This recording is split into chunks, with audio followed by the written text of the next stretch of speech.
tema desse debate, desse painel, é a construção de uma máquina de vendas, né? Então, eu procurei buscar um tema que envolvesse o maior número de pessoas, né? Que ele tenha a ver com a prática do dia a dia, as demandas, né? E a máquina de vendas, né? Ela é um sonho de qualquer diretor de vendas, dono de empresa, gerente comercial, quer dizer, é algo que a gente ouve muito falar e muitas vezes a gente não sabe por onde começar. Ela não é algo que tem uma definição exata, tem que ser assim, tem que ser assado, mas qual é o objetivo da máquina de vendas? É a gente conseguir construir uma estrutura dentro da empresa que vai permitir que a gente tenha um crescimento escalável, replicável e previsível.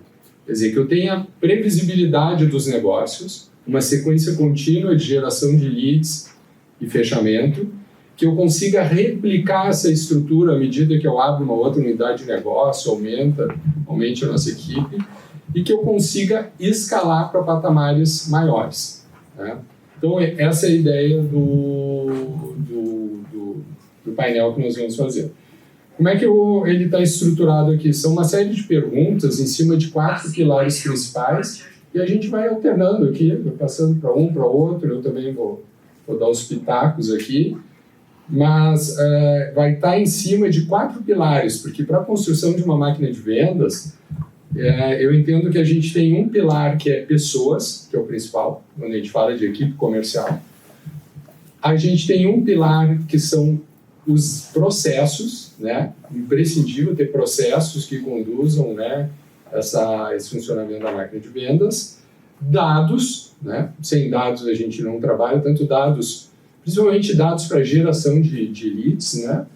E a gente tem sistemas. Então a gente tem sistemas que vão orquestrar tudo isso aí. Então, em cima desses 4 pilares, começando por pessoas, a gente vai iniciar aqui o nosso bate-papo. Vamos lá, então. Eu mesmo vou abrir esse tópico pessoas, falando, né, da estrutura comercial que normalmente a gente costuma, que se sugere e o que até onde pode se ter normalmente, onde se vê, né, de estrutura de comercial. Então, antigamente, né, a gente ouvia falar só em vendedor, né? O vendedor fazia tudo. O vendedor tem que ser bom para abrir negócio, tem que ser bom para apresentar solução, para negociar, para fechar, para tudo. E isso vem mudando com o passar do tempo, né? Surgiu principalmente a figura do SDR, que muitos de vocês já devem ter ouvido falar, né? Que é aquele profissional que ele faz o contato comercial com o cliente antes de passar para o vendedor. Mas antes de chegar nele, né? Onde é que inicia? Qual é o primeiro? Se a gente fosse votar, a gente tem 4 patamares aí. A gente tem o LDR, a gente tem o SDR, o BDR e o vendedor ou o closer, né, com o consultor de vendas. O LDR é aquela pessoa que faz a montagem, a preparação da lista de leads. Que vai lá, que pega, por exemplo, olha, eu trabalho com um operador de plano de saúde, então ele vai pegar toda uma base de plano de saúde, vai buscar as informações nas redes sociais, vai construir uma lista de valor para que a gente consiga levar isso para o CRM para trabalhar. Depois a gente tem a figura do SDR, que vai fazer a primeira abordagem no cliente, e aí as competências são diferentes, né? Vê que o LDR não precisa ser um cara especializado em falar com o cliente, ele é um cara que trabalha mais, né, no silêncio. Já o SDR, ele passa a ter contato direto com o cliente para iniciar as tratativas para despertar o interesse, né? O BDR é um perfil que ele já está além do SDR, onde ele constrói uma solução de valor. Quer dizer, além de fazer a primeira abordagem, ele constrói essa solução de valor, né? Não é o mais comum da gente ver hoje no mercado. LDR e SDR, sim. E aí depois a gente vem para o vendedor, que é quem realmente recebe esse lead, já qualificado, né? O SDR ele surgiu muito naquela ideia de não entregar qualquer lead para a área de vendas. E outra, vamos usar a competência do vendedor para fazer a parte que ele mais sabe, né? Vamos usar a competência do SDR da mesma forma, porque ele mais sabe, que não é vender, mas ele sabe abrir o negócio, né? E a gente, quando começa a gerar uma demanda maior, ou quando a gente precisa de uma demanda maior, a gente começa a criar, voltando lá para baixo, o LDR, trazer o LDR, porque ele que vai nutrir o SDR de leads suficientes, né? Então, são várias siglas aqui, mas eu diria que hoje o mais comum no mercado é ter o SDR e o vendedor, e está entrando bastante o LDR, né? Vou botar um pouquinho de pimentinha, pode ser? Claro. Na verdade, assim, quando o Leandro está trazendo esses conceitos, são conceitos, né, baseados em siglas de nomenclaturas comum no universo de vendas, né? Porém, o que a gente está falando aqui nada mais é do que profissionais especializados em determinadas funções que antes eram de uma única figura, que era o vendedor, né, Leandro? Nós tínhamos o vendedor que fazia todas essas funções. E aí, 2009, 2010 para cá, se criaram conceitos baseados em ferramentas de tecnologia mundiais, né? E a partir daí se criou uma nova metodologia de trabalho, que é essa máquina de vendas, que basicamente, pegando para o nosso mundo lá do dia a dia do vendedor, eu não tenho mais a figura de um vendedor. Então o vendedor ele começa a ter pessoas que fazem a pré-venda. Quando o Leandro diz SDR e LDR, ele está falando que existe a figura de um profissional novo no mercado, né? Ou seja, é mais um profissional com um novo perfil que vai ter a única exclusividade de desenvolver o trabalho das 8 da manhã às 18 horas da tarde, por exemplo, focado em gerar novas oportunidades de negócio. Então a máquina de vendas, ela é o caminho mais técnico e a metodologia, o framework mais adequado para se fazer prospecção de novas oportunidades de negócio. E esse LDR ou SDR é a pessoa responsável por fazer a primeira conexão. Ponto. E ele vai requerer, e eu acredito que tu vai entrar na sequência, que tipos de competências que esse profissional no dia a dia tem que ter. Como que a gente transforma ele, porque a máquina, assim como uma indústria de pão, ela precisa de um setup, né, Leandro? A pergunta era justamente, já entrou sem ver aqui, ó, que competências o gerente deve buscar ou desenvolver nos profissionais de pré-venda dos vendedores. Então, imagina, quais são essas competências? Imagina o seguinte, esse profissional é um profissional jovem para trabalhar com tecnologia. Então, quando a gente vai para o mercado e todo mundo tem esses desafios, né, a gente sabe a complexidade que é trazer profissional para o time, e em vendas, especificamente, é um profissional jovem, aderente à tecnologia, muito organizado e que tem que trabalhar com um volume de atividades grande. Por quê? Porque imagine que essa é a pessoa que vai receber não o tempo todo. A ferramenta de trabalho dele é trabalhar com banco de dados, é trabalhar com essas competências atitudinais, que eu chamo, que é ele ligar insistentemente e receber não o tempo todo. Para cada 10 ligações, a probabilidade de ele receber 7 não é muito grande. Tem que ter persistência. Então, persistência é uma das competências, uma das características dessa pessoa. E uma coisa que a gente diz muito, né, o objetivo do SDR, o primeiro objetivo é ele conseguir captar a atenção do cliente. Né? Não é ele sair já agendando, não é isso. Primeiro ele tem que conseguir ficar ali os seus 30 segundos no telefone, né? Para depois ele realmente começar a falar do produto, fazer as perguntas certas, para de uma forma muito tranquila chegar e despertar o interesse do lead para que ele venha começar a conversar com o vendedor. Sim, aí eu vou passar para o... Acho só, Leandro, tem um estudo de caso que a própria Connect passou, né? Bom dia, pessoal. A gente tem uma plataforma de tecnologia com dados, e depois a gente vai entrar um pouco mais nessa vertical, mas falando um pouquinho do SDR, acho que é uma competência que o Thiago trouxe, de receber os nãos e de conhecer e manter a atenção, que o Leandro também colocou, é muito importante. A gente teve um período da Connect que fazia a terceirização até do SDR, e a gente provou, por A mais B, que não funciona, tá? Porque o SDR ele precisa ter competência de conhecer muito bem o negócio de vocês, de saber chamar a atenção, manter aquela atenção, ter os argumentos para poder passar para a próxima fase da venda. Então, dificilmente uma empresa terceirizada vai conseguir fazer isso a contento, tá? Então, o SDR ele requer um treinamento constante, ele requer conhecer os processos da empresa, os diferenciais, saber lidar muito com as objeções. Então, são competências que é difícil uma empresa terceira, ela vai saber, vai fazer toda a parte de acompanhar ligações, de ter média de ligações mais alta, de conseguir atingir mais empresas, mas não necessariamente ela vai passar a mensagem que só vocês sabem fazer, só vocês sabem passar da empresa de vocês. Então é importante que esse time seja muito bem cuidado mesmo e continuamente treinado dentro das empresas para conseguir sempre fazer um primeiro contato, é a cara da empresa para o mercado, então que esse primeiro contato seja de fato diferente e muito impactante para poder gerar os próximos elos na cadeia. O fato de estar dentro de casa é imprescindível, né? Porque ele ouve as conversas de toda a equipe, até o contato com a área de tecnologia, né? Nos encontros que a gente tem, que a equipe comercial encontra os programadores, encontra o pessoal de CS, é muito bacana que eles conseguem ir além do que eles sabem do produto, né? Então, esse contato entre todos da empresa é fundamental. E realmente traz isso que está dizendo que a terceirização diminuiu. Eu me dei conta agora, enquanto falava, que eu recebia muita ligação de empresa oferecendo esse tipo de serviço, e acredito que muitas funcionem bem, mas é mais difícil do que se pensava. A qualidade da reunião, né? Pois é. Do lead, né? Aí entrega muito lead desqualificado. Sim. Né?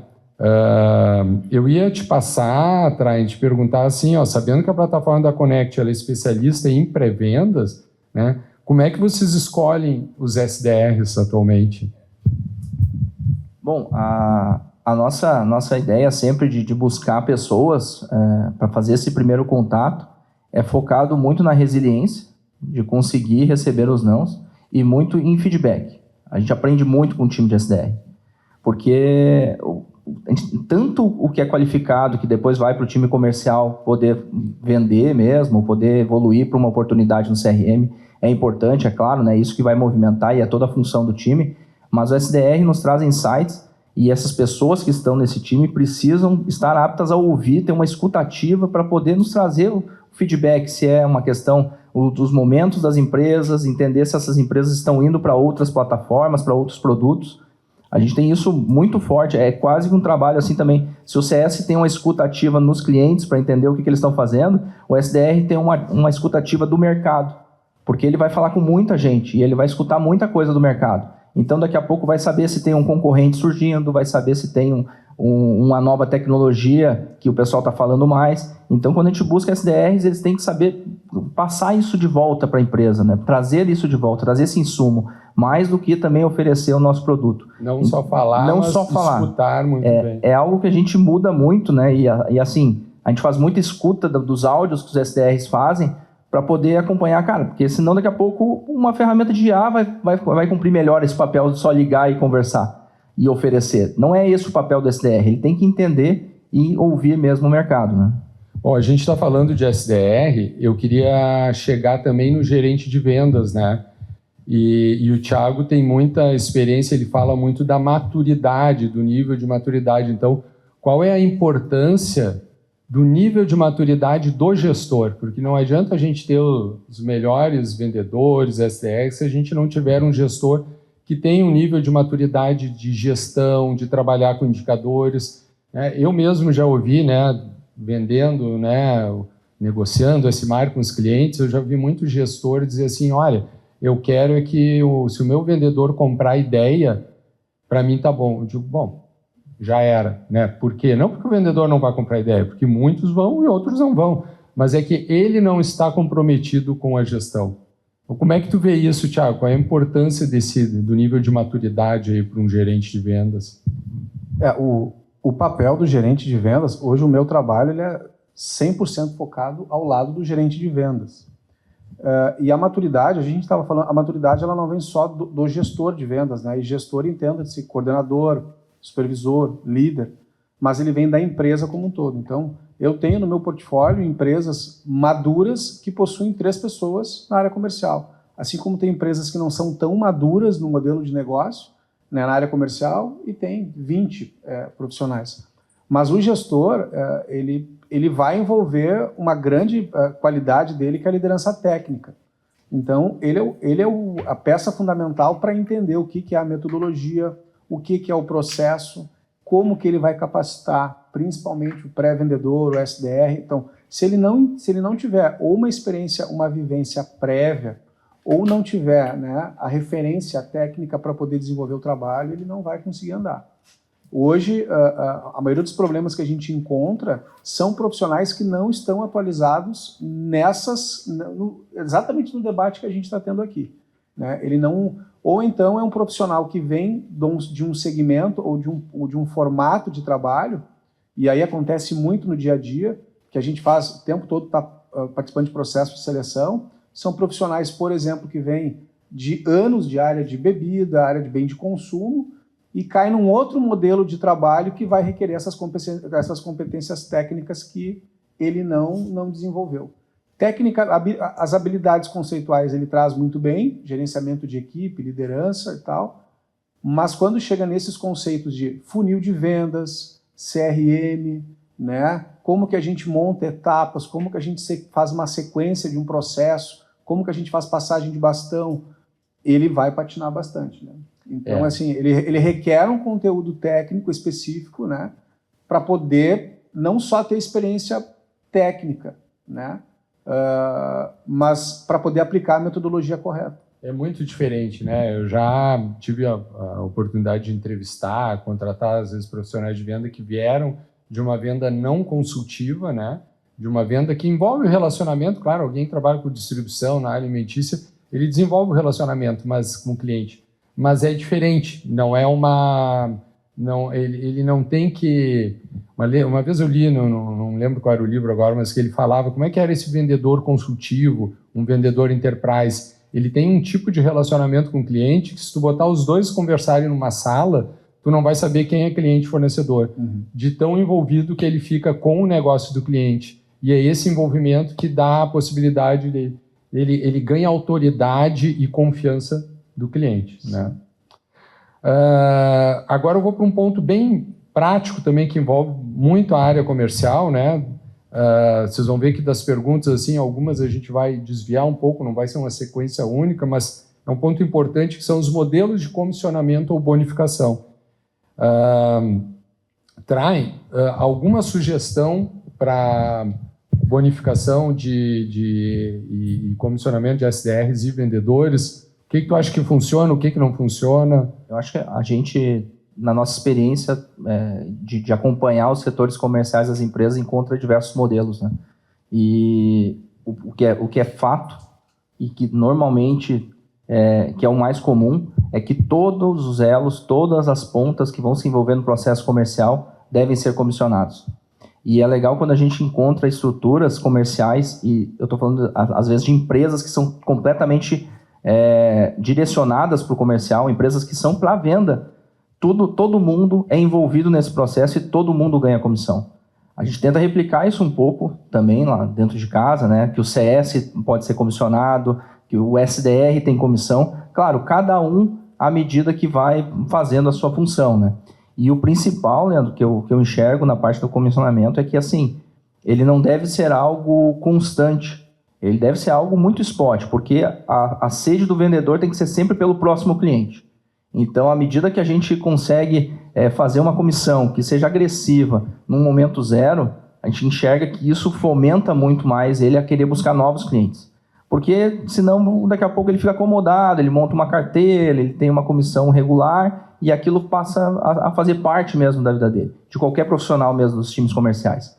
E aí, quando a gente começa a fazer uma comissão bem agressiva num momento zero, mas que posteriormente ele tem que correr atrás, isso movimenta, né? Isso cria muito mais ação mesmo no time comercial para que ele busque sempre o próximo cliente, né? Perfeito. E para o pré-venda? Quero trazer uma parte. Concordo bastante contigo. Concordo, mas discordo. Concordo, mas eu discordo. Vamos trazer uma pimenta aí para... Pode? Deve. Gente, eu também concordo 100% com o que ele está falando, que durante todo esse processo, eu estou falando de funil de vendas, né? Topo, meio e fim. Então, são vários profissionais em cada um desse processo, né? Existe um profissional que inicia a venda, mas ele não fecha. E tem um profissional que pega a oportunidade e conduz até o fechamento. Então, são responsabilidades um pouquinho distintas. E tem um outro profissional lá no funil de vendas embaixo, que é o que faz a implantação, é o que dá o suporte, enfim. Então, para vários modelos de negócio. O que eu tenho visto e tem funcionado muito é um sistema híbrido, tá? E esse sistema híbrido, ele não vai descartar e aí eu estou sendo bem assim, enfático, que é um sistema de sistemática de premiação. Tá? Essa sistemática de premiação ela pode compor de 50% a 150% da remuneração do profissional. De que forma que faz isso? Implantando indicadores que tragam indicadores de resultado, e aí se tem um entendimento que a comissão geralmente ela vem por resultado, que é o resultado final lá de baixo do funil. Quanto mais eu vender, mais comissionamento eu vou ter. Concorda? Porém, eu preciso produzir mais. Se eu estou trabalhando com uma sistemática de máquina, o setup da máquina em cada uma das etapas do processo tem que ser com indicadores específicos. Tu fala setup, vamos trazer a implantação, vamos supor, do serviço. Exatamente. Então, eu posso, para o pré-vendedor que está numa outra etapa, que não está participando diretamente da venda, mas ele gerou aquela oportunidade, o setup que eu digo é a configuração da sistemática de premiação para ele. A sistemática de premiação, os indicadores dele são diferentes do vendedor, mas eles podem ser complementares. Então, o que eu quero resumir com isso? O pré-vendedor vai ter indicadores de performance diferente do vendedor. De que forma? Eu posso gerar, digamos, vou dar um exemplo, R$1.000 de premiação. R$1.000 de premiação ele pode ser dividido em 30% ou 40% para ele gerar novas oportunidades. Ou seja, quanto mais você ligar, mais e você conectar, conversar com pessoas e mais você passar para o teu colega, mais tu ganha. O que é o setup? O que é a configuração? Se eu quero que ele renda mais, esses R$1.000 eu não coloco 30%, eu coloco 60%. Então esse indicador aumenta a performance naquilo que eu quero.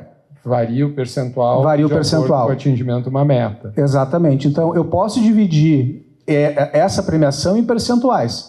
Eu posso fazer, como eu falei, lead qualificado. Eu vou ligar, vou conversar, porque o trabalho do pré-vendedor é investigar, conversar com as pessoas e ver se tem necessidade para passar para o meu colega, marcar a visita.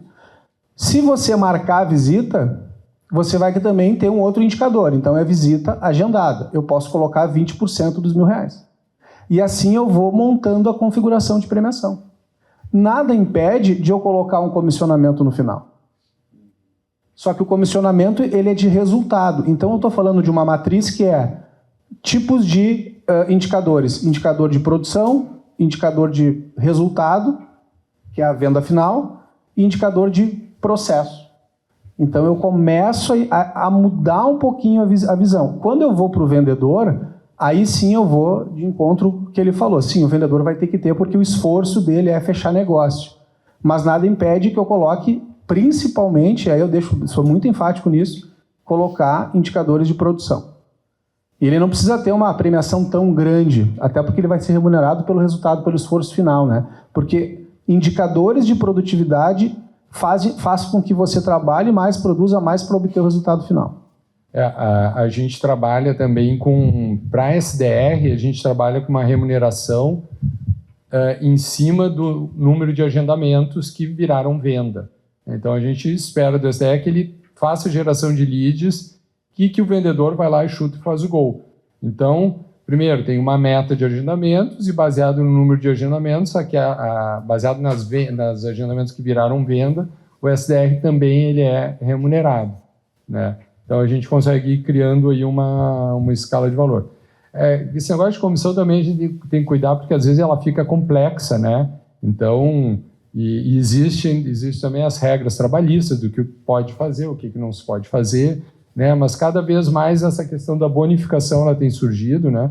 Tem o nosso amigo lá, o Paulo Santos, que fala de remuneração variável, né? Tem umas ideias muito interessantes que com isso tudo a gente consegue remunerar melhor, né? E por outro lado, tentar fazer que não seja, no aspecto tributário, não onere tanto a empresa, né? Traem, considerando uma estrutura mais simplificada, assim, SDR e closer, né? SDR e vendedor, tem alguma experiência da quantidade que tu acha adequado? Quantos SDR para cada vendedor? Depende muito do negócio, tá? Depende muito do negócio e principalmente do ciclo de venda do produto da empresa, né? Porque se forem ciclos longos, também não vai fazer tanto sentido ter tantos SDRs abrindo portas, porque o time comercial não vai conseguir nem absorver todas essas oportunidades, né? Agora, o contrário, quando a gente vai falar de processos de venda mais rápidos e que a gente vai trabalhar com closer mesmo, né? É legal ter bastante abertura e o closer trabalhar aquilo ali para fechar o mais rápido possível. Então depende muito do que vai ser o ciclo de venda do produto e do negócio mesmo do cliente. Eu acho que no segmento de tecnologia, que a gente trabalha há mais tempo, é bem importante que se inicie com mais SDRs para poder entender e ter mais oportunidades, né? A gente começou e o time começou com mais SDRs do que closers. Mas depende também do momento, daqui a pouco a gente já tem um funil mais consistente e aí precisa ter um acompanhamento também dessas oportunidades mais de perto, porque senão daqui a pouco até fica ruim o SDR abrir porta que a gente não vai atender, que a gente não vai corresponder lá, que o comercial não vai conseguir fazer o processo final, né? Pode ser bem complicado. Né? Ou por outro lado, tu tem um número de vendedores maior que vai ficar... Ocioso, porque não está tendo uma geração de leads, de agendamentos suficientes por parte do SDR. E aí vem a ânsia do vendedor de também querer começar a ligar, também querer começar a marcar a agenda. E aí a gente tem a questão da gestão de recursos, né? Você está tendo um recurso, digamos, de outra área, de outro custo, para poder marcar reunião. Então tem que conseguir equilibrar. Eu acho que a gestão em cima disso tudo, e eu acho que o Thiago trouxe bem a questão do papel do gerente nesse sentido, de entender o time, para poder medir como colocar a quantidade de pessoas, né?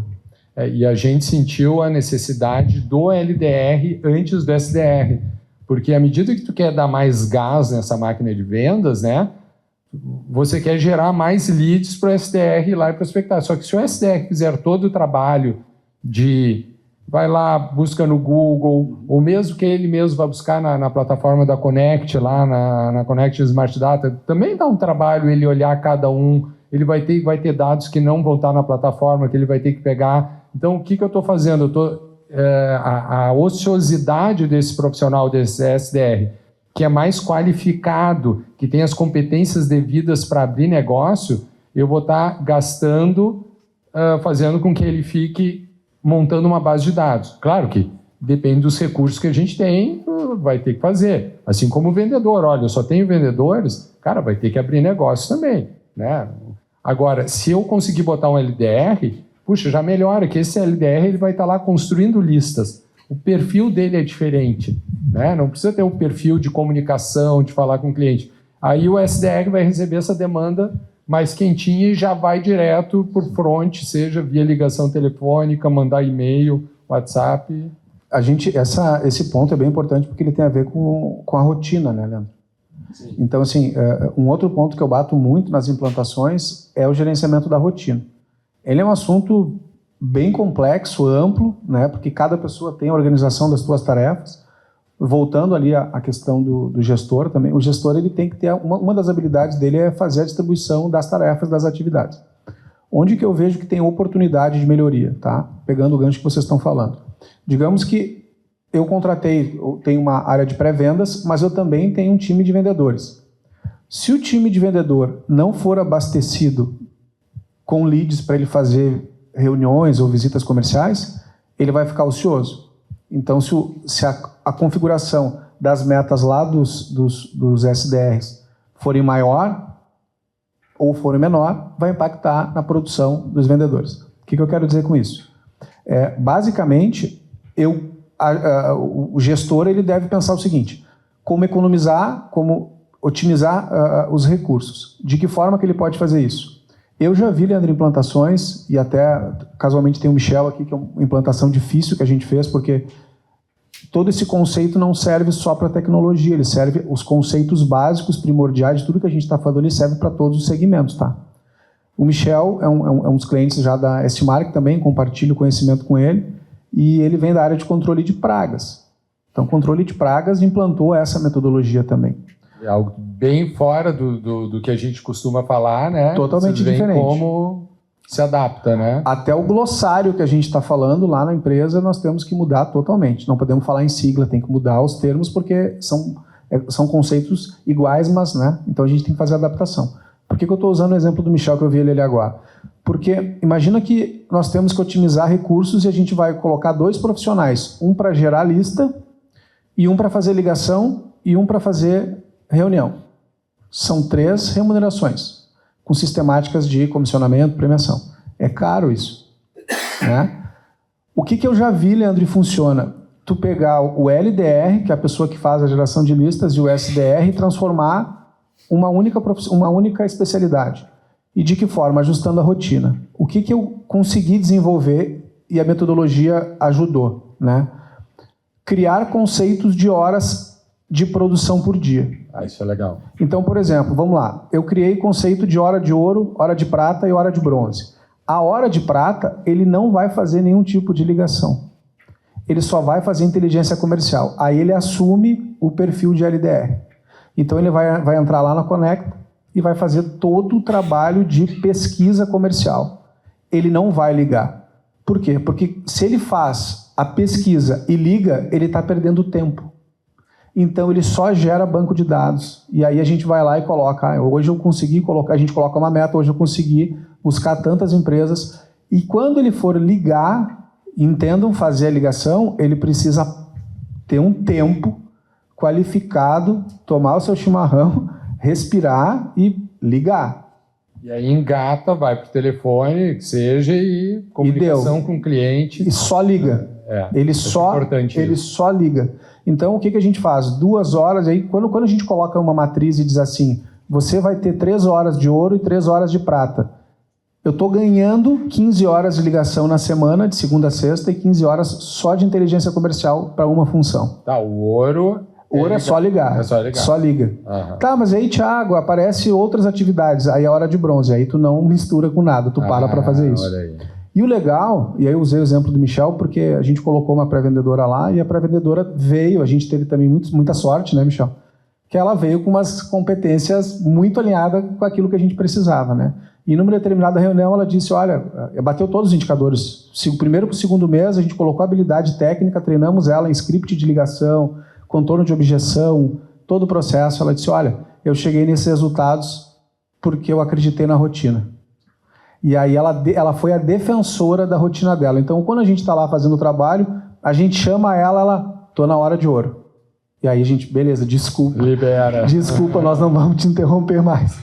Né, Michel? E assim foi bem legal. Então, não só o caso do Michel, mas tem outros também. Então, eu só trouxe esse ponto que a pessoa que cria a lista e a pessoa que é o pré-vendedor tem solução. De que forma? Ajustando a rotina, o gerenciamento da rotina dela. E assim a gente entrou no segundo pilar. A gente saiu do pilar de pessoas, claro que a gente continua falando sempre de pessoas, mas entrou no pilar processo, né? Então, quando o Thiago fala nessa rotina, ele está comentando de como é que é o processo comercial dentro da empresa. E quando a gente fala em processo, o principal ponto que envolve o processo comercial é o nosso velho amigo funil de vendas, pipeline, que numa das primeiras fotos que aparece no nosso vídeo ali, já aparecia 20 anos atrás lá o funil de vendas, né? Oi? Ainda estou nisso. O Fábio brinca, às vezes, o Leandro é do tempo que desenhava o funil de vendas num guardanapo. E era mesmo, eu uma vez contei para ele que eu fazia reunião com cliente em restaurante, desenhava um funil de vendas no guardanapo, botava as etapas, e o cara dizia, várias vezes isso aconteceu, eu posso levar para casa? Pegava o guardanapo, ou se fosse na empresa dele que eu ia, eu desenhava, cara. E assim, o funil de vendas ainda é a espinha dorsal. Né? Ainda é no nosso, quando a gente vai analisar lá o status das oportunidades, a gente vai estar olhando lá quantos negócios a gente tem na primeira etapa de triagem, quanto chegou na qualificação, quanto chegou na etapa de apresentação da solução. E um aspecto importante quando a gente vai montar esse funil de vendas, né, é a gente entender o que tipo de etapa, o que uma etapa deve designar. Às vezes o pessoal se confunde, o Rafa, né, que é na nossa área de suporte, o Luan também faz implantação, eles devem saber que às vezes o cliente começa a querer colocar algumas coisas ali, tipo, quer colocar visita no funil de vendas, quer colocar uma atividade técnica interna, e não é o aconselhável. Um funil de vendas, ele tem que, a cada etapa, ele tem que indicar que avançou um pouquinho o negócio. Claro que a fase proposta, por exemplo, é simplesmente entregar a proposta. Mas é que se eu entender que para entregar uma proposta e o meu vendedor botar o funil de vendas setar naquela etapa, se eu entender que ele fez tudo que era para ser feito antes e que ele só entregou a proposta se o cliente realmente andou junto com ele, percebeu o valor na solução, eu posso sim dizer que a etapa proposta é válida. Né? Então, mas colocar que eu fiz uma visita, 2 visitas, não quer dizer muita coisa. Então, quando a gente implanta o S-Mark, ele já vai com algumas etapas ali, se eu não me engano é a triagem, que é o lead pré-qualificado, que está lá dentro, mas ainda não teve nenhum tratamento nem com o SDR. Qualificação, quando o SDR qualificou ele e já começou, e fez só a qualificação dele, entende que parece que ele tem perfil, né? A apresentação, quando o SDR começou a conversar com o cliente e conseguiu fazer um agendamento para passar para o vendedor. Aí o vendedor persiste nessa etapa de apresentação, chega em proposta, lá nesse marketing a gente tem uma etapa, que é proposta. Mas eu sei que se chegou ali é porque fazia sentido entregar a proposta. Depois vem a fase de contrato, que é quando estamos em vias de assinatura, e o fechamento. Então esse é o funil de vendas, né? Thiago, a próxima pergunta era sobre a rotina, né? Boa, já foi. Eu acho que é legal, Leandro, só essa parte do funil, que é muito de rotina, é muito como é feito mesmo do processo, né? E a gente nota que as empresas têm, por hábito, mudar demais o funil. E eu acho que legal, quando chega o Thiago vai fazer todo o projeto, aí legal fazer toda essa mudança. Mas o que a gente sempre indica é que não seja sempre... Daí, se está no dia a dia, se já tem um processo implantado, se já tem uma configuração implantada, não sejam mudanças tão drásticas, porque daí não se consegue medir nada. Né? A gente vê lá na teoria das restrições, né, muito... Vamos mudar um ponto e vamos medir. E aí acompanhar aquele ponto. E aí, porque senão se a gente muda tudo sempre, a gente não aprende, né? A gente não consegue evoluir. Então, eu acho muito importante essa parte do funil, assim, de legal, quando se faz um primeiro processo, é bacana, né? Fazer um desenho novo, mas depois, quando a configuração está rodando, analisar caso a caso, né? E sempre, de cima para baixo, a gente conseguir ver, sempre tentando acelerar esse funil, né? Mudanças graduais, né, Trai? Mudanças graduais, isso aí. Boa.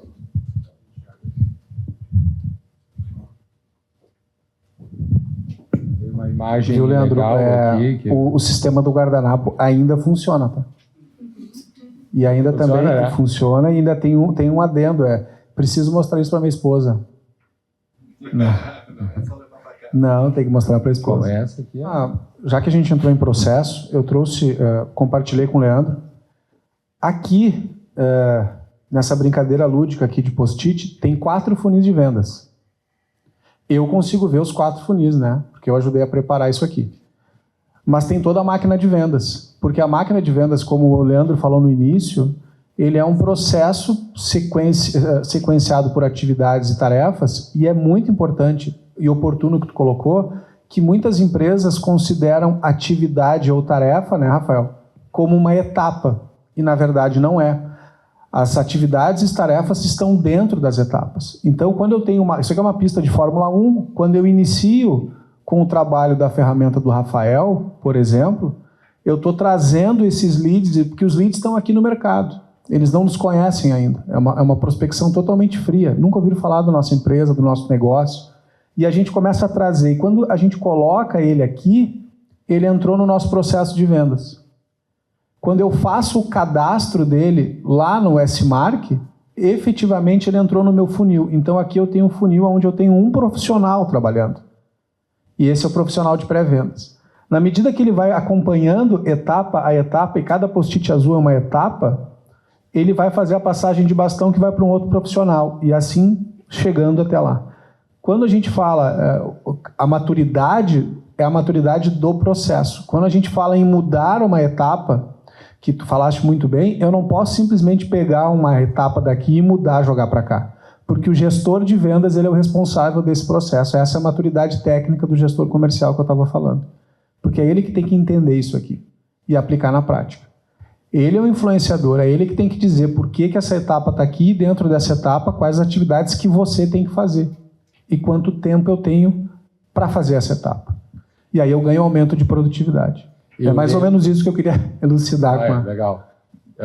Eu lembro de um cliente que a gente tinha em São Paulo muitos anos atrás e me chamou a atenção. Ele era um cara técnico, excelente, uma pessoa super bacana, mas ele ficava numa sala, assim, à esquerda, quando a gente entrava na empresa, era o escritório comercial dessa empresa, toda de vidro ali, ele ficava ali, e na direita lá estava o time de vendas. E eu digo, cara, mas tem um gap grande, porque ele não está ouvindo a área comercial, ele não está convivendo ali no dia a dia. Então, esse isolamento, ele era um cara de fazer uma gestão à distância. Talvez ele estivesse mais preparado para os tempos de pós-pandemia do que a gente, né? Que era quando teve que fazer toda a gestão remota. Agora, tendo a oportunidade de poder estar junto com o time de vendas, eu acho imprescindível, né? Então, a gente lá nesse marketing, a gente tem na área comercial um modelo híbrido de trabalho. A gente tem dias presenciais e dias remotos. Funciona só dia remoto? Para muita empresa funciona. Só que eu acho que é inevitável que se tenha uma perda, um gap de aprendizado, né? Porque o comercial ele está ouvindo o colega, né? O gerente tem que ouvir a equipe tem que ouvir o gerente, né? E um colega tem que ouvir o outro. É um aprendizado assim que não pode ser perdido, né? Sim. Ok? Então, quando a gente iniciou lá conversando sobre pré-venda, a gente estava falando aqui, quando eu falei do ajuste da máquina, o setup da máquina com indicadores, essa parte de indicadores é diferente daqui, que é diferente daqui. Então, eu posso premiar aqui, aqui e aqui, porque o comissionamento, que foi a parte que eu não descortei, mas complementei do Rafael, a gente só olha aqui. E esse é o segredo. Maravilha. Muito legal essa diagramação, Thiago. É bacana. Trai, voltando um pouquinho, já que a gente está falando em processo, vamos falar em KPI. Sei que vocês são craques em indicadores lá na Connect. De forma bem prática, assim, que KPIs vocês usam lá com vendedor e pré-vendedor? Eu acho que assim, né, pensando principalmente nos nossos clientes, né, nos processos dos clientes, eles têm os mais básicos de venda, e o que a gente influencia muito é muito no ciclo de venda, né? No tempo do ciclo de venda. E esse tempo de ciclo de venda, eles medem muito a partir de contratações como a da nossa ferramenta. Porque não tem nada de mágico quando vai se contratar um dado. Se quer vender mais, se quer vender mais rápido, se quer vender melhor. Então, monitorar esse tipo de indicador para o nosso cliente é sempre o primordial. Se a gente está conseguindo ajudar ele a chegar mais rápido no próximo cliente dele. Claro que a gente, com o passar do tempo, a gente foi vendo que não era simplesmente vender, mas também era vender melhor. E aí a gente foi medindo outros indicadores lá com o cliente. Quanto tempo que aquele cliente fica com ele, né? O tempo de vida mesmo do cliente continuar com ele. Lifetime, né? Isso, lá. O CAC mesmo, qual é o custo de aquisição daquele cliente, né? Daí não vai ser só o tempo, mas toda a parte de marketing que ele teve que investir para trazer aquele cliente, né? O custo de aquisição. Então, esses outros indicadores começaram a fazer parte também da rotina. E é bacana porque daí o nosso CS ele trabalha muito com esses indicadores para mostrar o ROI da nossa ferramenta. Ele não vai simplesmente trabalhar só com a venda, mas ver a melhoria de cada um desses indicadores no processo do cliente para daí sim justificar a contratação da nossa ferramenta. Que aí é o preto no branco, realmente está mostrando ali sim. Que o ROI foi tanto, aumentou o lifetime. Exatamente. Né? Uma coisa que a gente percebeu, né, lá na S-Mark, porque quando a gente tentou, eu e o Fábio, uns anos atrás, a gente, claro, sempre quer aumentar vendas, né, aumentar a quantidade de negócios, e a gente começou a olhar modelos de empresas que cresciam na cauda longa, né, e isso é muito comum em soluções SaaS, né, soluções de software que, em tese, tu pode expandir ali e atender um volume grande de empresas. E a gente começou a entrar concorrência, né, preço mais baixo, a gente, cara, estamos perdendo esse cliente pequeno, vamos baixar o preço, vamos fazer uma entrega mais rápida na implantação, porque a gente fazia uma entrega muito artesanal, assim, muito artesanal no sentido de ouvir o cliente, de ir lá, treinar, e a gente resolveu fazer um negócio mais rápido. Não deu certo. Para nós não deu. Porque não era o nosso perfil de cliente, não era o nosso perfil pessoal de atendimento, a gente está acostumado a fazer um atendimento muito próximo, de visitar o cliente. Pô, o pessoal que está aqui sabe, né? O Michel, o Matheus da Dr. Clean também sabe que a gente é algo que a gente cultua muito, né? O Rafa é um cara que tem relacionamento, que está na empresa aí há quase 15 anos, né, Rafa? Acostumado a visitar cliente, viaja, e os clientes gostam, os clientes valorizam isso, né? Então, o que aconteceu? A gente começou a perder negócio. A gente fechava barato com um cliente que entrava hoje e saía daqui a poucos meses, né, que não valorizava o nosso trabalho, não remunerava aquele trabalho que a gente tinha feito, né? E então a receita de bolo não serve para todo mundo. É o estilo da empresa. E outra, o nosso produto, ele é um produto, o produto tem 20 anos aí de mercado, ele tem muita coisa. Então ele não é uma solução mais simplificada que faz só aquilo ali que tu consegue implantar com um vídeo. Não. Para o cliente usufruir, ele está, assim, modéstia à parte, ele está ganhando uma Ferrari. Ele tem que mostrar tudo que ele tem lá dentro, né? Então a gente sentiu que o nosso modelo de negócios era diferente, né? A gente fica no pior dos mundos, né, Arendo? Porque o nosso CAC continua alto, porque a nossa estrutura para venda não é preparada para ser 100% comprado lá online. A gente entrega uma ferramenta que é mais cara, que tem um custo maior para ser implantada, para ser mantida, e o cliente lá na ponta não está enxergando o valor disso tudo e não está pagando por isso tudo. Então, não dá certo. A Connect passou muito por isso também. Teve um período que foi semelhante, acho que a gente até compartilhou muita ideia. E quando a gente enxerga a história da S-Mark, até dá uma tranquilizada, porque até hoje a S-Mark tem que mostrar processo de venda, tem que mostrar funil, tem que mostrar o quanto é importante o processo e a gestão comercial, né? E a nossa ferramenta, pensando em inteligência de dados, não só da Connect, mas qualquer outra ferramenta de inteligência de dados, é mais nova, são processos mais recentes, mas que também tem que mostrar para o cliente que aquilo é do dia a dia, que não é simplesmente contratar e que vai dar certo, que é algo que demora para dar retorno, que é algo que tem que ser implantado e tem que ser cultivado no dia a dia. Então, o contato com o cliente é muito importante mesmo nesse tipo de solução, né? Não adianta a gente querer vender a Ferrari online, no cartão de crédito, e depois o cliente vai achar, ainda vai falar mal, né? Ainda tem o pior, que ainda vai dizer que não funciona, né? É muito ruim. E a Connect é uma plataforma que ela não é só tem muito concorrente aí que vende lista, né? Vende lista dentro de um sistema, e a gente sabe quando um sistema oferece mais do que isso. Hoje as nossas soluções estão integradas, né? E isso dá uma versatilidade muito grande, porque a gente consegue fazer toda a fase de geração de leads, de qualificação, na plataforma da Connect e trazer isso de uma forma automatizada para dentro da S-Mark.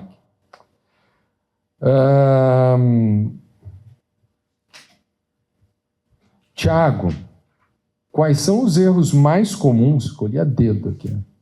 Quais são os erros mais comuns que você vê em empresas que tentam escalar vendas sem uma base sólida, sem estruturar bem o seu processo comercial? Tem a ver com o que a gente estava falando um pouco. Basicamente é não montar o seu processo.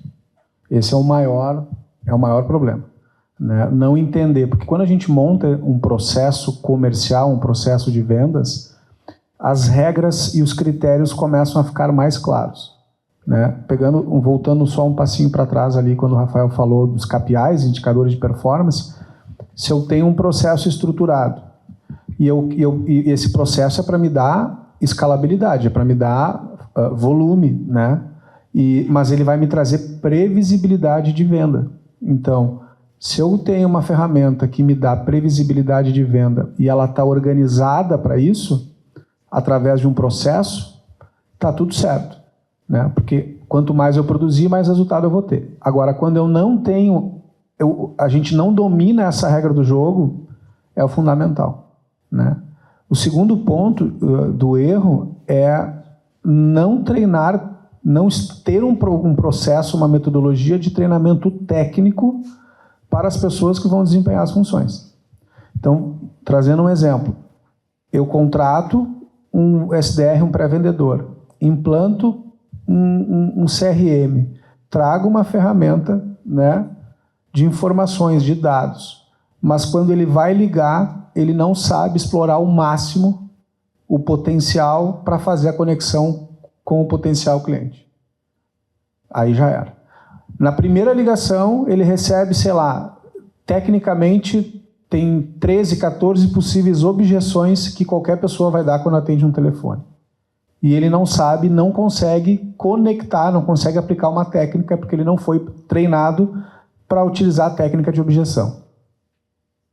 não adiantou nada do que a gente fez. Ele tem que saber fazer as perguntas. Isso a gente treina muito nesse marketing. Olha, saber o que tu pergunta, né? O que é aquela pergunta que vai fazer o cliente dizer o que tu quer ouvir e também o que tu não quer ouvir, porque daqui a pouco tu vai perceber que aquele cliente não tem fit, né? Não tem perfil para ser o teu cliente. Então tem que saber fazer as perguntas certas, né? Sim. E se o gestor não conhecer, como tu diz, esse processo, não vai conseguir escalar, né? Não, O gestor é a equipe como um todo, né? O Rafael trouxe um exemplo, né, que ele ouve bastante as ligações. Isso é um hábito, né? Isso é uma rotina diária do gestor comercial. Ele tem que ter essa habilidade, tem que ter esse item na rotina dele de ouvir para poder captar aquilo que eles estão falando, né? Um dos trabalhos, de vários do trabalho do gestor, é sentar ao lado do pré-vendedor e fazer a escuta ativa do que ele está falando, né? Fazer simulações, ter pronto isso. Então, esse processo comercial das etapas, dos funis, é uma coisa. Agora, a parte metodológica, para dizer, olha, infelizmente você não está dando certo, não está entregando resultado, não está performando tecnicamente, eu trago mais um. Ou então, eu quero botar mais 2, porque está dando certo. Eu tenho que ter um modelo replicável de técnica, de script de ligação, de abordagem, de objeção, né? Voltando lá no início da primeira pergunta, né, as competências, tem que ser uma pessoa com boa capacidade de escrita, ele tem que entender que existe uma metodologia chamada AIDA, uma delas, né, Leandro? De comunicação persuasiva para escrever e-mail. Então a gente está falando com uma pessoa, de um profissional que ele entende de comunicação. Se ele não usar isso e o gestor não está vendo, nada dos investimentos vão funcionar. A comunicação é fundamental. A gente conversava antes, né? E eu citei que até em processos seletivos a gente pede muitas vezes para a pessoa escrever um e-mail, né? Escrever, para ver como é que a pessoa se expressa, sem falar na parte de comunicação oral mesmo, né? É fundamental. Leandro, e eu gostei que o Thiago trouxe mais um exemplo de como dar errado, né? Que quando ele chegou aqui, ele disse, contratei o vendedor, agora está tudo certo.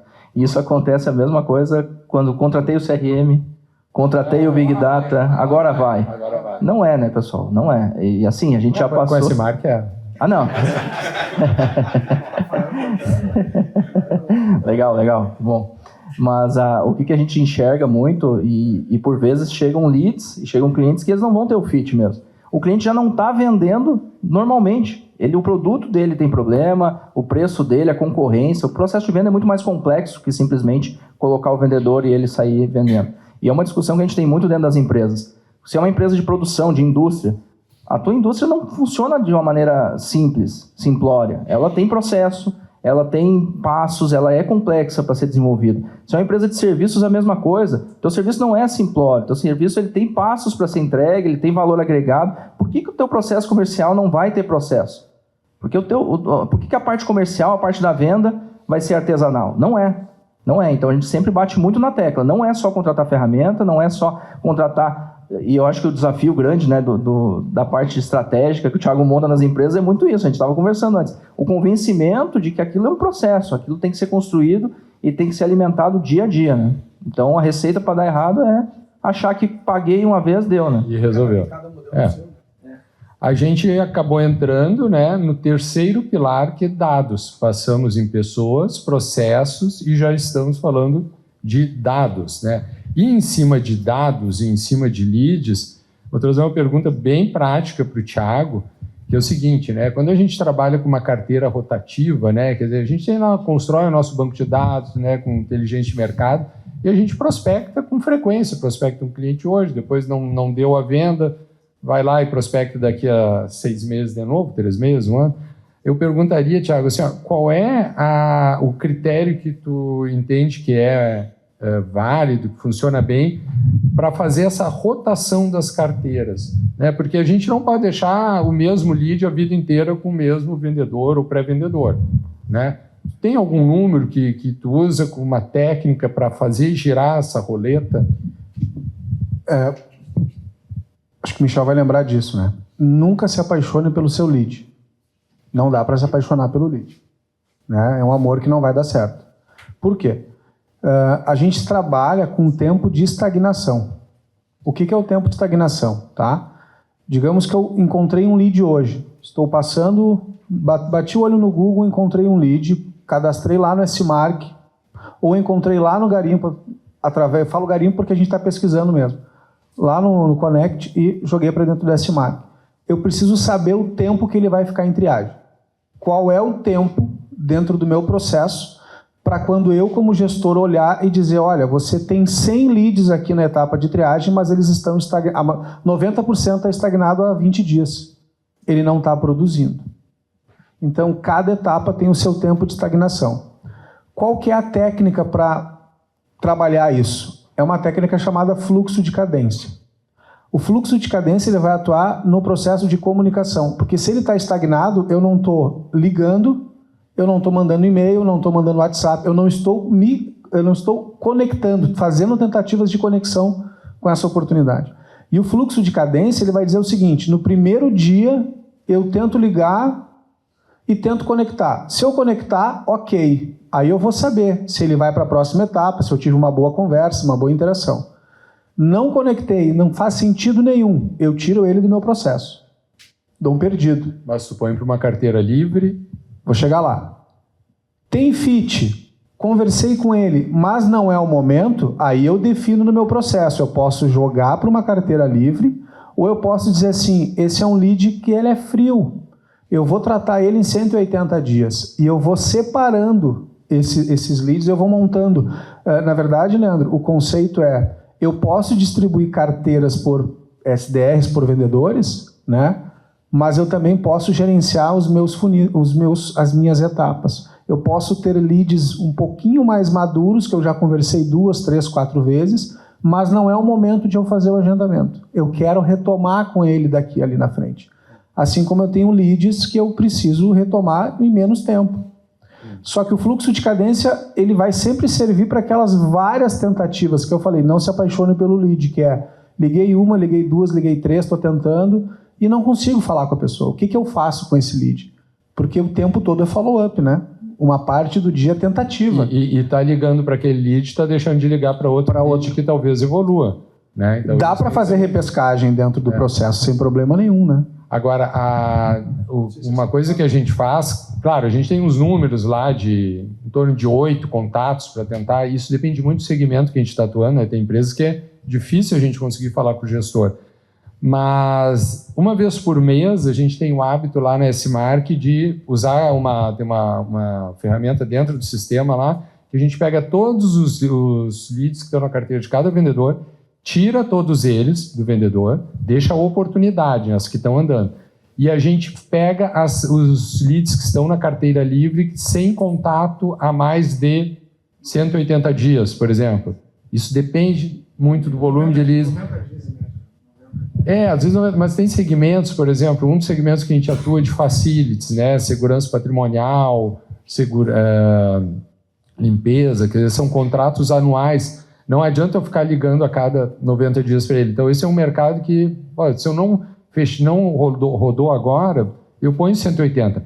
Claro que eu posso, nesse meio tempo, deu azar, o vendedor tentou e não foi uma abordagem boa e eu estou jogando para ele daqui a 6 meses. Isso pode acontecer, mas é importante rodar a carteira, não deixar acumular lead com cada um dos vendedores ou pré-vendedor. Tem que ir girando. Trai, sobre perfil de cliente, tá? Como é que a gente pode usar os dados para identificar o perfil ideal do cliente, o ICP, para o nosso negócio? Eu acho que quando a gente entra em dados, né, Leandro, um ponto importante é mostrar um pouco como as ferramentas de Big Data evoluíram no passar do tempo. E quando a gente fala de perfil do cliente, ainda tem muita ferramenta que é simplesmente base da receita, filtro de KNAI, filtro de porte, esse tipo de coisa. E a gente consegue muito mais resultado olhando para dentro de casa, olhando para a própria base, mas enriquecendo com dados públicos, enriquecendo com dados disponíveis mesmo na internet. E aí eu acho que está o grande segredo para conseguir encontrar o melhor perfil de cliente. Porque não é a Connect que vai dizer quem é o melhor perfil, quem vai dizer é o próprio cliente. É a tua base, tu pega a tua base e enriquece ela. Exatamente, a gente consegue carregar essa base dentro do nosso sistema, justamente para daí ali sim ele poder ter os insights de como é que é o perfil do cliente dele. E ele normalmente não entende, ele acha, vendo para supermercado, é só supermercado, mini mercado, não. Daqui a pouco ele tem toda uma classe de outros clientes, e por vezes clientes que trazem boa rentabilidade e que ele não está olhando. Então ele consegue entender muito da carteira dele, aonde que ele vai buscar outros clientes, né? Muito desse perfil.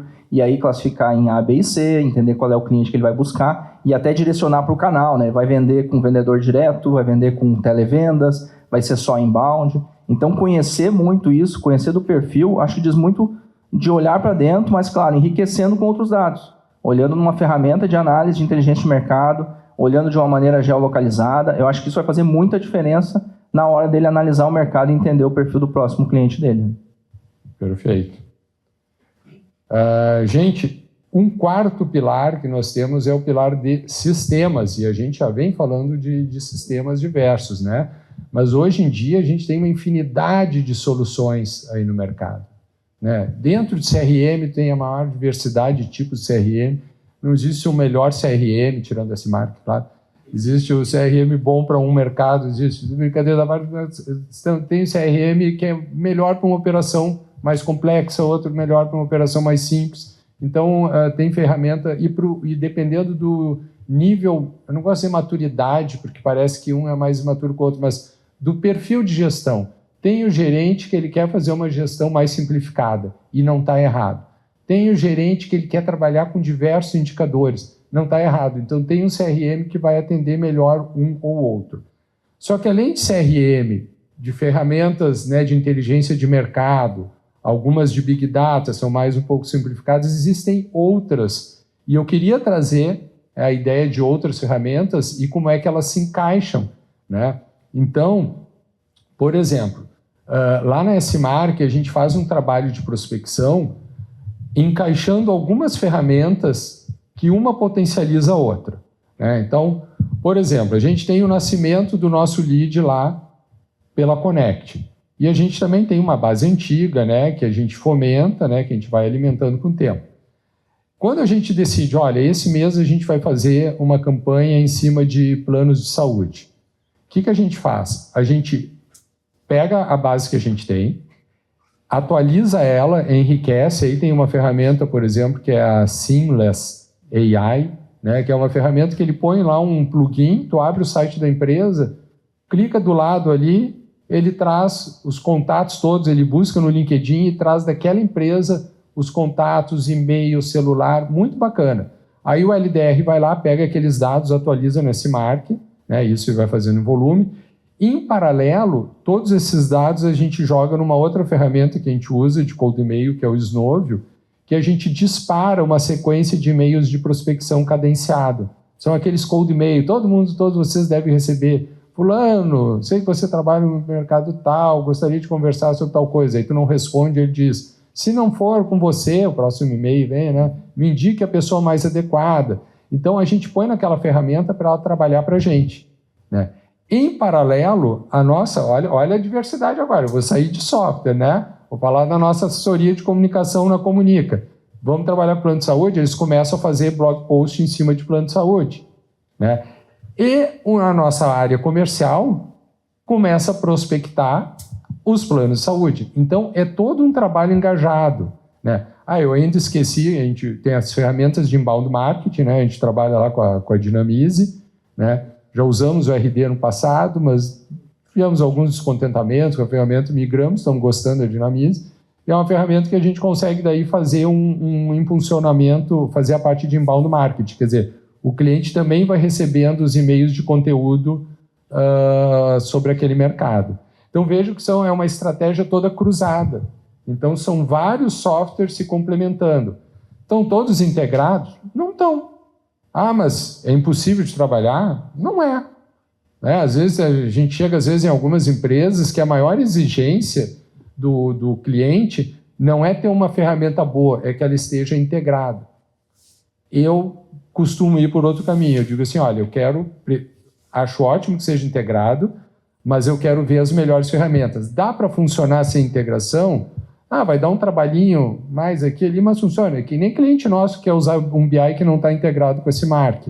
A gente tem uma solução, uma MyBI que está todo integrado, a gente está lançando, os nossos clientes aqui podem esperar, vai ter um lançamento do BI embutido dentro desse Mark, muito bacana. Mas dá para trabalhar sem BI? Sem a integração? Dá. Vai lá, gera os dados pelo assistente desse Mark e exporta. né? Então, existem várias ferramentas hoje no mercado que se complementam. Eu acho que é um sistema bem complexo, né? Eu acho que é aquilo que a gente estava falando. Ele é composto por muitos pontos de contato.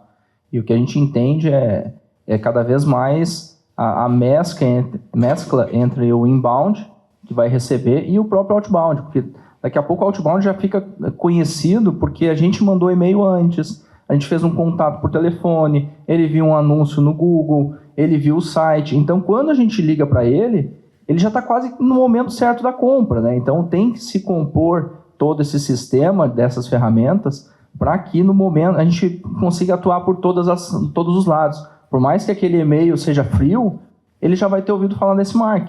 Ah, mas eu já vi também um post do Leandro. Eu já vi que teve um evento lá na PUC que o Leandro estava falando de S-Mark. Então, tudo isso compõe o processo comercial, né? E aí, quando ele vai chegar no momento de decidir pela compra, tudo isso vai influenciar ele a escolher o S-Mark, né? Exatamente. Tiago, uma pergunta assim, é muito comum a empresa, né? Você até já tocou um pouco nesse assunto, mas dizer que ela já tem um CRM, né? Mas o que tu diria que faz a diferença? E aí eu quero levar para as pessoas que já têm CRM, seja esse Marco, seja um outro, né? O que diferencia aquela empresa que apenas usa um CRM daquelas que realmente opera como um núcleo, né? Essa é a última? É o último parafuso, né? Tem um monte mais aqui, mas não vai dar, vai ficar para o próximo evento. Eu acho que ela não é uma resposta com vários, né? Não tem certo e errado. Mas ela vai partir do pressuposto que o gerente de vendas como um todo é o cara que é o cara, né? Ele é o cara na empresa. O gerente de vendas é o cara na empresa. E como que ele vai transformar esses dados que ele tem dentro de uma plataforma de CRM do S-Mark em tomada de decisão. Então, o dia dele tem que ser tomada de decisão com base na estratificação de informações. Então, ele tem que ter os dashboards alinhados, ele tem que ter as metas, os KPIs organizados, tem que estar alimentado, né? Ele tem que fazer reunião proativa com a equipe. Então, durante a gestão dele, ele tem que ter reuniões específicas de alinhamento, de construção de indicadores, né? De negociação de metas junto com a equipe. Então, tudo dentro do CRM. Tudo dentro do CRM. Então, a principal funcionalidade, além de ser uma ferramenta que dá gestão da carteira de negócio, da gestão do funil de vendas, e isso eu posso dizer que é fundamental no S-Mark, é dar visibilidade dos números. É dado, né? Então, esses dados são para tomadas de decisão. Se ele não tiver essas informações, e vou trazer um exemplo bem simples, a gente fez um trabalho, implantou uma pré-venda, um SDR, e a gente nunca tinha tido esse nível de informação. Em uma determinada reunião, essa pessoa, a gente tirou um extrato das principais atividades dela, e era bem claro assim, ela ela conseguiu conversar com 587 empresas no mês.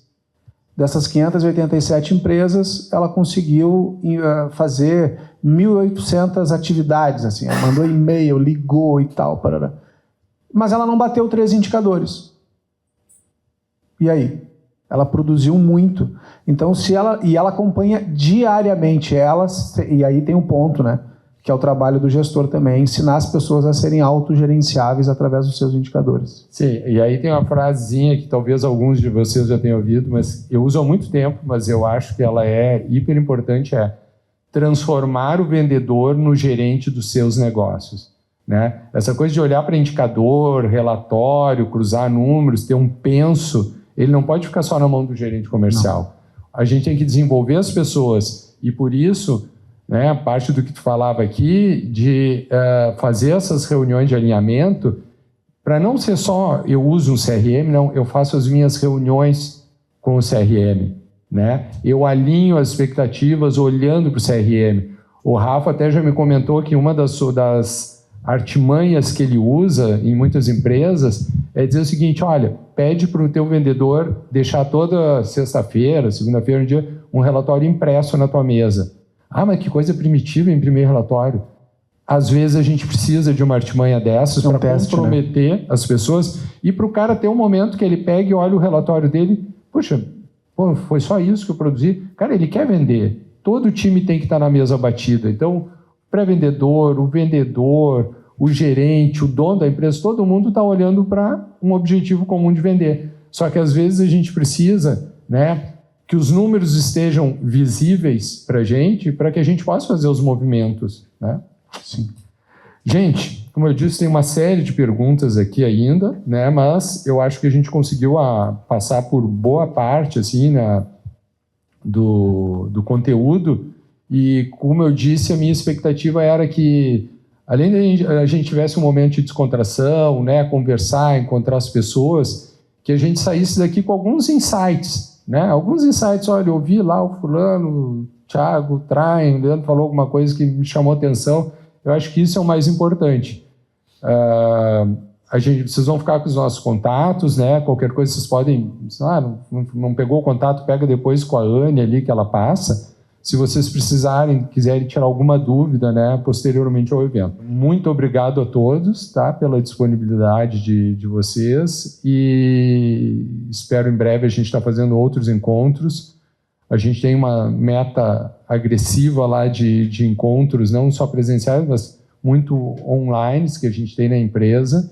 E então, em breve, a gente vai estar convidando vocês para outras oportunidades aí e compartilhar conhecimento. Obrigado novamente.